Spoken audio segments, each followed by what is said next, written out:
That's why when we go to 1 John 5:7, the Bible says, "For there are three that bear record in heaven, the Father, the Word, and the Holy Ghost. And these three are one." Meaning that God the Father, the Son, and the Holy Ghost, these three are one. I want to say that um, God is one, and for there are three which bear record in heaven, and these three are one: God the Father, God the Son, and the Holy Ghost. So these three are one. The Gospel according to John. In the beginning was the Word, and the Word was with God, and the Word was God. The same was in the beginning with God. All things were made by him, and without him was not anything made that was made. In him was life, and the life was the light of men. And the light shineth in darkness, and the darkness comprehended it not. There was man sent from God, whose name was John. The same came for a witness, to bear witness of that light, that all men through him might believe. He was not that light, but was sent to bear witness of that light. That was the true light, which lighteth in every man that cometh into the world. He was in the world, and the world was made by him, and the world knew him not. He came unto his own, and his own received him not. But as many as received him, to them gave he power to become the sons of God, even to them that believe on his name, which were not born of blood, nor of the will of the flesh, nor of the will of man, but of God. And the word was made flesh, and dwelt among us. And we behold his glory, the glory as of the only begotten of the Father, full of grace and truth. Amen. And that's why when we also look back to John chapter 1 verse 1, which says that in the beginning was the Word, and the Word was with God, and the Word was God. I come to conclude that it is true. Why? Even when we come back to the book of Genesis, the Bible says that in the beginning, God created the heaven and the earth. So, look, in the beginning, God created the heaven and earth. And if you go back to the book of John, chapter 1, verse 3, the Bible says, all things were made by him, and without him was anything not made. Why? He is the creator. Jesus is the creator. So he was in the beginning. That's why the Bible says in the beginning, God created the heaven and the earth. Why? It was in the beginning. Jesus said in Revelation chapter 2, I am Alpha and Omega, the beginning and the end. Meaning that Jesus is from everlasting to everlasting. So let's just go back even to the book of Isaiah chapter 9 verse 6, which is just a conclusion to what I was trying to tell you this morning, that you need to know much about these things, because most of people are getting into errors just because they don't know much about what the scripture means about who Jesus is in the biblical. So let's just go to Isaiah 9 verse 6. The Bible says, for unto us a child is born, unto us a son is given, and the government shall be upon his shoulder, and his name shall be called Wonderful, Counselor, the Mighty God, the Everlasting Father, the Prince of Peace. So look, the Bible says, unto us a child is born, and a son unto us is given, and the government itself shall be upon his shoulder, and his name shall be called Wonderful, Counselor, the Mighty God. Look, the Mighty God, calling Jesus, who is the Son, who has born unto us in the flesh, being called the Mighty God. And it is also proceeding to say that he is also the Everlasting Father, the Prince of Peace. So I just want to conclude that there is no controversy on this thing that Jesus is God. I want to say there are people who today are rejecting Jesus to be God. For example, the Jehovah's Witness, they deny that Jesus is God. Meaning that if they deny Jesus that he is God, denying that he is not God, it means imply that they deny even God the Father. For Jesus said, there is nobody who come to my Father except through me. And if somebody says that he knew or he know my Father, but not know me, he is a liar. I just want to say that Jesus is God. Amen. So to conclude with my sermon this morning, I just want to go to my last verse, which is First Timothy 3:16, which Bible reads, and without controversy, great is the mystery of godliness. God was manifest in the flesh, justified in the spirit, seen of angels, preached unto the Gentiles, breathed in the world, received up into glory. So the Bible is clear here that for the great and without controversy, the great is the mystery of godliness, and it is without controversy, there, without any contradiction, meaning that there is no any contradiction to be put on this scripture that what? That God was manifest in the flesh. And it is true, because if we go back to John chapter 1 verse 14, the Bible says, and the word was made flesh, meaning that Jesus, who is God himself, he came into flesh, which dwelt among us, and we behold his glory as of the only begotten of the Father, full of grace and truth. So it is trying to show us that it is true that God manifests himself in the flesh, in the form of a man, meaning that Jesus is true, that Jesus is God. That's why the Bible says, and without controversy, great is the mystery of godliness.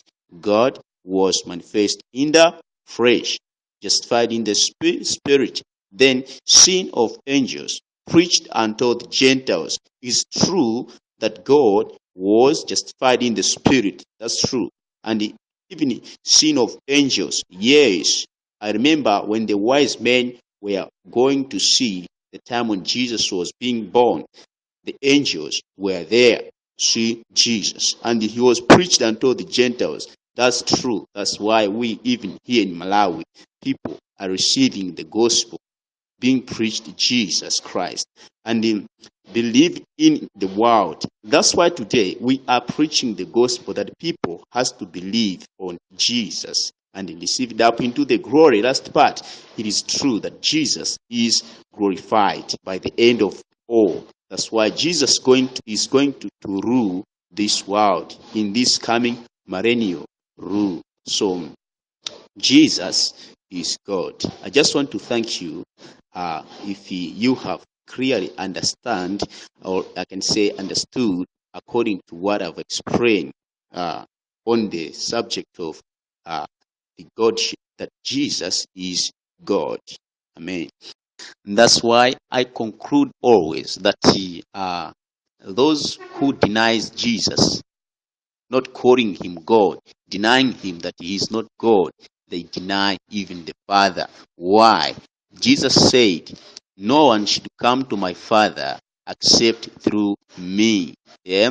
And if somebody says that he know my Father, but he doesn't know me, he is a liar. So I just want to say that the Jehovah's Witness, truly, they are going to perish. Why? They deny Jesus as God, and they are going into their wicked error. So even the Muslims, they are going to perish. Why?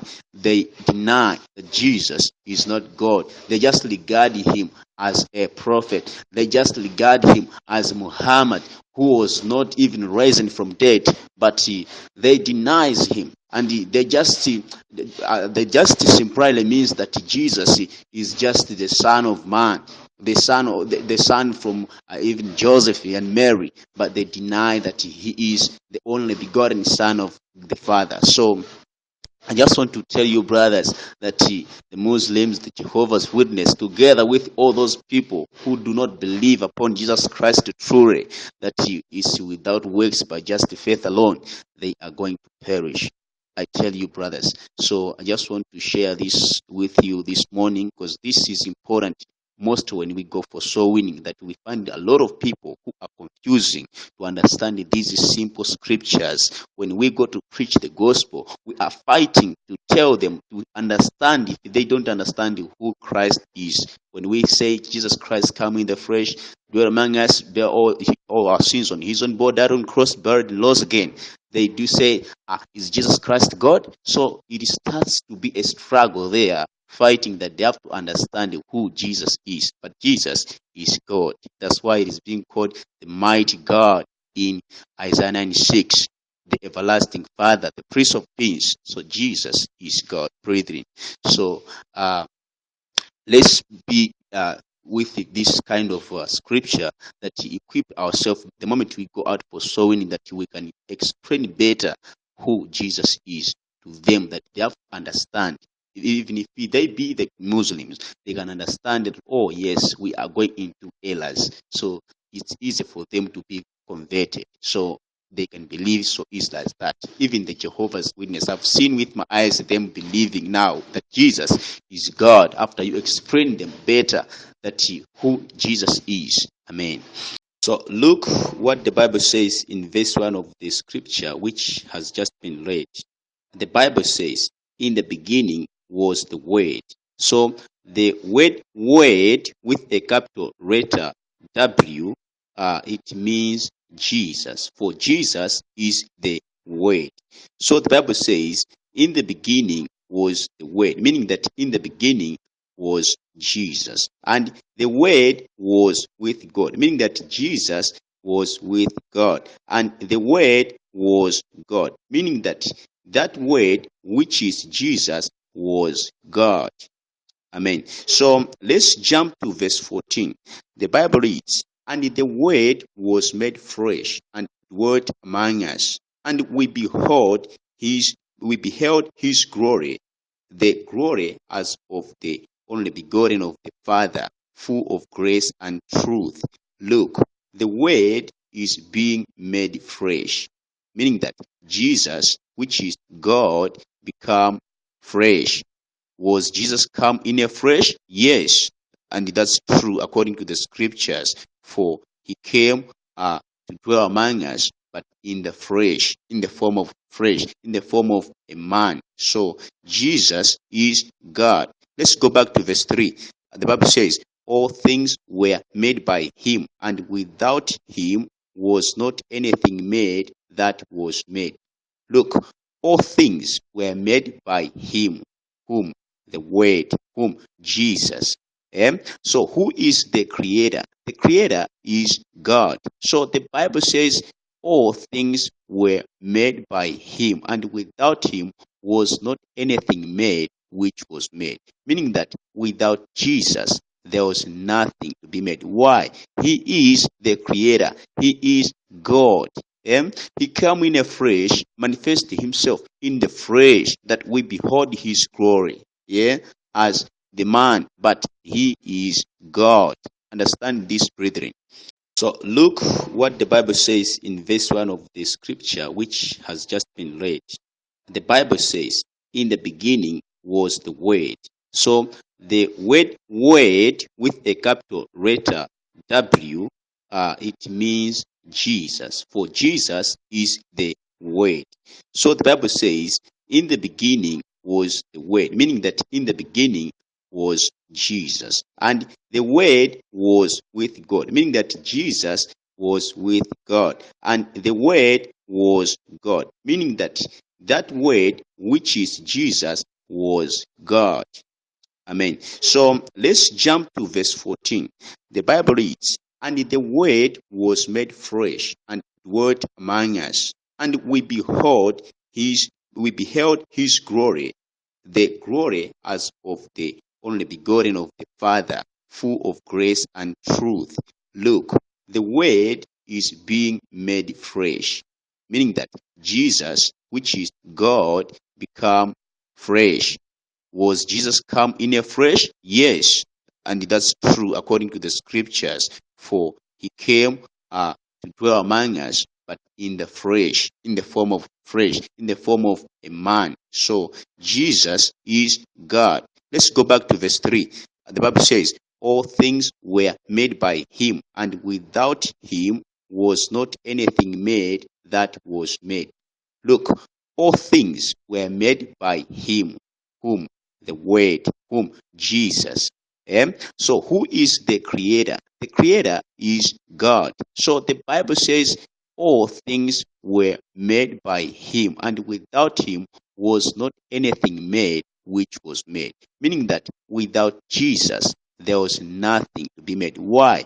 He is the creator. He is God. He came in a flesh, manifested himself in the flesh, that we behold his glory. As the man, but he is God. Understand this, brethren. So, according to what we have been read and what we have been seen from other different parts of the Bible, God is one. Because you see that most of people come to say that, don't mean that we have got three gods. No, it is not like that. But God is one. But God himself manifests himself in three forms, as the Father, the Son, the Holy Ghost. So these three, that's why the Bible says in John 1:5-7 that these three are one. But God himself manifests in three forms. That's why, for you to understand better about who God is, you can just come up to these some practical examples which you can just describe them so easily here. Let's just go back. If you got the bottle of water in your hand, that bottle of water containing water, that water is in the liquid form. So you find that the same water, if you freeze that bottle of water, if you freeze the water in the fridge, you find that the water turns into solid. And you find that the same water which was liquid and it has been turned into solid once it is freezed. And if you just take the same water and heat the water, you find that after evaporation has taken place, the same water turn into gas. So you can see that the water is just the same, but it is turning into three forms. It is manifesting itself in three forms as liquid, solid, and gas. But these three are one. These three is water. So just understand simple like these brothers that it is being manifest in three forms. Another example which can be even the rusty.